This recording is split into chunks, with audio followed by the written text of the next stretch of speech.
There is nothing more frustrating for owners of ponds or water features as to when you suspect a leak or you have unexplained water loss. Sometimes it can be mystifying why it's even happening. Well, I'm going to show you the most common causes for water loss in a pond and how you can eliminate them one at a time. 95% of all leaks generally are found in waterfalls rather than actual holes in the pond.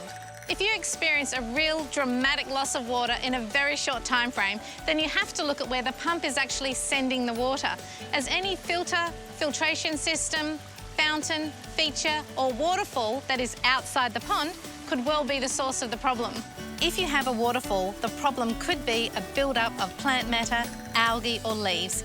These will need to be cleared out to enable the water to run freely back into the pond rather than being pushed up and out. To identify if this is the case, then you need to turn the pump off. If the water level in the main pond doesn't drop any further, then you know, luckily, it won't be a hole. But you'll need to check all those other external factors to eliminate those from being the problem.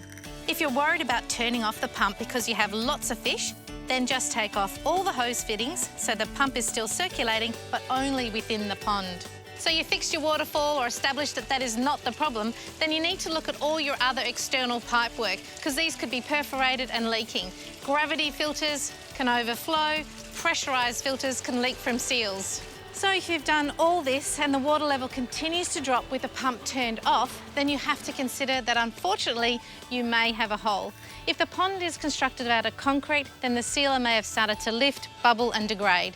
But as a rule, the water level will only ever drop to where the hole is. So start inspecting that line to find the problem.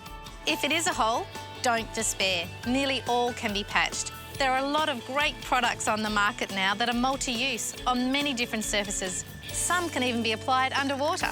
If your water loss is random and only every now and again, you really have to have a good look at the plants that surround your pond. If it is overgrown, you may have plants from the outside world dipping their roots into the pond and drinking heavily. Generally, the evaporation rate in a pond is 5 to 7 centimetres per week. But don't forget, if your pond is heavily planted, then they're taking up water all the time. Together with splashing waterfalls or features, hot temperatures, dry, windy days, then water loss can be more. Unfortunately, there's no magical way to find a leak in a pond, but with a better understanding of how the loss can occur, then it's sure to make it a little less mysterious and easier to pinpoint.